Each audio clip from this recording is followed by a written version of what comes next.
22వ law commission of India UCC uniform civil code కోసం సలహాలను సంప్రదింపులను సేకరిస్తుంది. వ్యక్తులు, ప్రజా సంఘాలు, సంస్థలు, అనుబంధ సంస్థలను ఆహ్వానిస్తుంది తమ అభిప్రాయాల కోసం. కాబట్టి యూనిఫామ్ సివిల్ కోడ్ను వ్యతిరేకిస్తూ, ముస్లిం పర్సనల్ లాను సమర్థిస్తూ మన యొక్క అభ్యంతరాలను లా కమిషన్ ఆఫ్ ఇండియాకు చేరవేయాల్సినటువంటి అవసరం ఎంతైనా ఉంది. దీన్ని మనం ఎలా వారికి చేరవేయాలి మన యొక్క అభ్యంతరాలను అంటే, మీకు ఇక్కడ ఇంగ్లీష్లో మరియు తెలుగులో ఒక మంచి డ్రాఫ్టింగ్ చేయడం జరిగింది. మీరు మీ యొక్క చిరునామా, మీ యొక్క అడ్రస్ రాసి మీరు డైరెక్ట్గా పోస్ట్ చేయవచ్చు. లేక ఇక్కడ ఇచ్చినటువంటి ఏదైతే మెయిల్ ఐడి ఉందో ఈ మెయిల్కి మీరు మీ యొక్క అభ్యంతరాలను తెలియచేయవచ్చు. మీకు ఈ యొక్క లింక్ని నేను డిస్క్రిప్షన్లో ఇస్తాను మరియు కామెంట్ బాక్స్లో కూడా ఉంటుంది.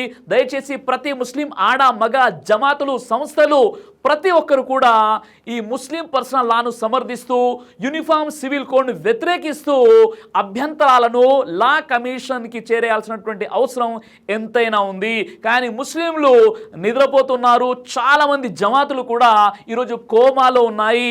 ఈ అభిప్రాయ సేకరణ అనేది జూన్ 14న ప్రారంభమైపోయింది. కేవలం ఒక నెల, అంటే జూలై 14తో ఇది సమాప్తమైపోతుంది. ఇప్పటి వరకు కూడా ముస్లింలలో చలనం లేకపోవడము, జమాతుల నుండి లెటర్ ఇష్యూ అవ్వకపోవడము, ఆ తర్వాత ముస్లిం స్కాలర్స్ ముందుకు వచ్చేసి దీనిపై అవగాహన కల్పించకపోవడం అనేది, దీన్ని బట్టి మన ముస్లిం ఉమ్మత్ యొక్క ఉలమాలు, ధార్మిక పండితులు ఎంత నిద్రావస్థలో ఉన్నారో, ఎంత కోమాలో ఉన్నారో మనకు చాలా స్పష్టంగా అర్థమవుతుంది. కాబట్టి ఇక్కడ లా కమిషన్ ఆఫ్ ఇండియాకు మనము ఏ విధంగా మన యొక్క సలహాలు, మన యొక్క అభ్యంతరాలు తెలియజేయాలో ఇక్కడ మీకు డిస్క్రిప్షన్లో మీకు లింక్ ఇవ్వడం జరుగుతుంది. అదేవిధంగా కామెంట్ బాక్స్లో కూడా మీకు దీనికి సంబంధించినటువంటి లింక్ ఇవ్వడం జరుగుతుంది. తెలుగులో మరియు ఇంగ్లీష్లో ఒక మంచి డ్రాఫ్టింగ్ కూడా ఉంది. మీ యొక్క పేరు, చిరునామాతో మీరు లా కమిషన్ ఆఫ్ ఇండియాకు మీరు మీ యొక్క అభ్యంతరాలను తెలియచేయవచ్చు. సోదరులారా, ధర్మాన్ని కాపాడండి, ధర్మం మిమ్మల్ని కాపాడుతుంది. ఇక్కడ మనం యూనిఫామ్ సివిల్ కోడ్ను వ్యతిరేకించే ముందు యూనిఫామ్ సివిల్ కోడ్ అంటే ఏంటో మనకు తెలియాలి. యూనిఫామ్ సివిల్ కోడ్ అంటే ఉమ్మడి పౌరాస్మృతి. చూడండి, మనకు యూనిఫామ్ క్రిమినల్ లాస్ అనేవి ఉన్నాయి. ఇవి అందరికీ సమానంగా ఉన్నాయి. ప్రతి డెమోక్రటిక్ కంట్రీలో కూడా అక్కడ మీకు క్రిమినల్ లాస్ అనేవి మన భారతదేశంలో కూడా ఒకేలా ఉంటాయి.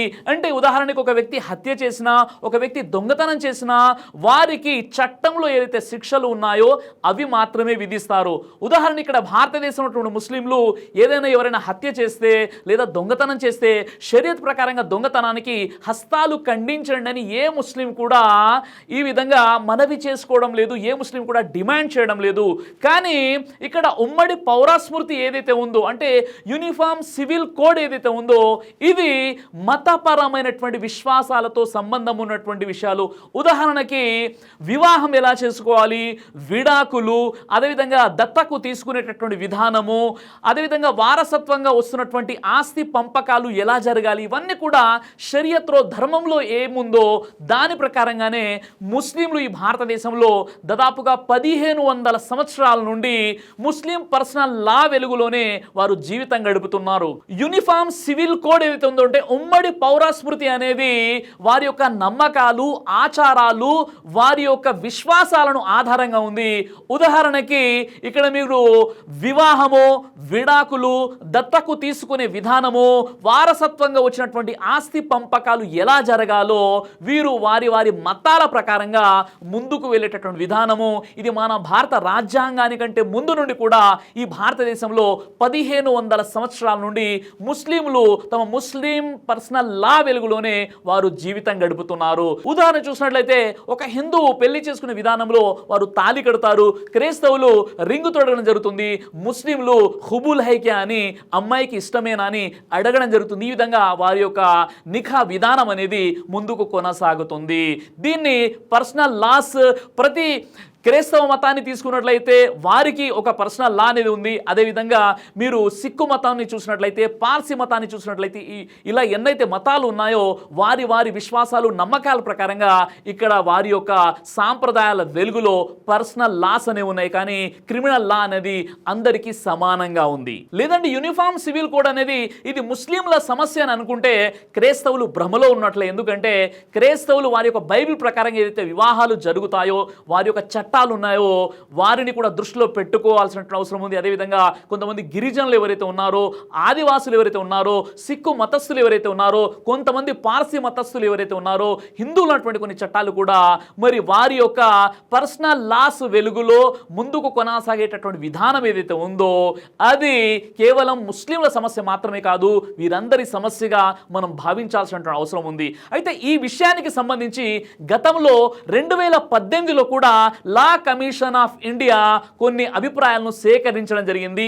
ఆ తర్వాత అభిప్రాయాలను సేకరించి ఇప్పుడున్న పరిస్థితిలో అది అవసరం లేదు, అదేవిధంగా అడ్వైజబుల్ కూడా కాదు అనేసి లా కమిషన్ ఆఫ్ ఇండియా 2018 ఏప్రిల్లో ఏదైతే వారు అభిప్రాయాలను సేకరించారో ఆ సందర్భంగా వీరు ఇచ్చినటువంటి రిపోర్ట్ ఇప్పుడు 5 సంవత్సరాల తర్వాత మళ్ళీ ఇక్కడ జూన్ 14లో ఇది ప్రారంభమైంది, జూలై 14 వరకు ఇది కొనసాగుతుంది అనేసి ఏదైతే అభిప్రాయాలను సేకరించడం జరుగుతుందో దీనికి ప్రతి ముస్లిం కూడా ముస్లిం పర్సనల్ లాను సమర్థిస్తూ అదేవిధంగా యూనిఫామ్ సివిల్ కోడ్ ని వ్యతిరేకిస్తూ తమ అభ్యంతరాలను తెలియజేయాల్సినటువంటి అవసరం ఎంతైనా ఉంది. లేదండి ఆర్టికల్ 44లోని ఆదేశిక సూత్రాల్లో రాజ్యాంగమే ఉమ్మడి పౌర స్మృతిని యూనిఫామ్ సివిల్ కోడ్ ని ప్రోత్సహిస్తుంది అని చెప్పేవారు చెప్తున్నారు. కానీ అదే రాజ్యాంగంలోని ఆర్టికల్ 25లో మత స్వేచ్ఛను గౌరవిస్తూ వారు తమ మత ఆచారాల వెలుగులో జీవితం గడపవచ్చనేసి రాజ్యాంగమే మనకు ఈ హక్కును కల్పించలేదా? కాబట్టి ఇది మన దేశ సామాజిక నిర్మాణాన్ని విచ్ఛిన్నం చేసేటటువంటి ఒక పని. కాబట్టి దీనికి వ్యతిరేకంగా ప్రతి ముస్లిం కూడా, ప్రతి క్రైస్తవుడు కూడా, ప్రతి హిందూ సోదరుడు కూడా దీన్ని వ్యతిరేకిస్తూ లా కమిషన్కి తమ యొక్క అభిప్రాయాలను అభ్యంతరాలను అందజేయవలసిందిగా నేను కోరుతున్నాను. ఇక్కడ మీరు డిస్క్రిప్షన్లో చూడవచ్చు లా కమిషన్ ఆఫ్ ఇండియాకి మీరు ఎలా లెటర్ చేరవేయచ్చు, మీ యొక్క అభ్యంతరాలను ఎలా చేరవేయచ్చో మీకు కంప్లీట్గా ఇంగ్లీష్లో మరియు ఇక్కడ తెలుగులో ఒక మంచి డ్రాఫ్టింగ్ అనేది మీకు కనిపిస్తుంది. కాబట్టి మీరు మీ యొక్క అడ్రస్ని, మీ యొక్క డీటెయిల్స్ని ఇందులో చేర్చి మీరు వారికి మీ యొక్క అభ్యంతరాలను చేరవేయచ్చు. కాబట్టి సమయం చాలా తక్కువగా ఉంది. ఆల్రెడీ జూన్ 14 నుండి ఈ ప్రక్రియ, ఈ అభిప్రాయాల సేకరణ అనేది ఇది ప్రారంభమైపోయింది. జూలై 14 వరకే ఉంది. కాబట్టి ప్రతి వ్యక్తి కూడా ఈ వీడియోని షేర్ చేయండి. అదేవిధంగా మీ మసీదులో ఉన్నటువంటి ఎవరైతే ఇమాములు ఉంటారో జుమ్మా సందర్భంగా ప్రసంగాల్లో కూడా దీనిపై అవగాహన కల్పించేటటువంటి ప్రయత్నం మీరు చేయించండి. అదేవిధంగా ఎన్నైతే సంస్థలు జమాతులు ఉన్నాయో వారందరూ కూడా దీనిపై ప్రజలకు అవగాహన కల్పించాల్సిన అవసరం ఎంతైనా ఉంది. కాబట్టి ధర్మాన్ని కాపాడండి, ఆ ధర్మం మిమ్మల్ని కాపాడుతుంది. అస్సలాము అలైకుం వరహమతుల్లాహి వబరకాతు.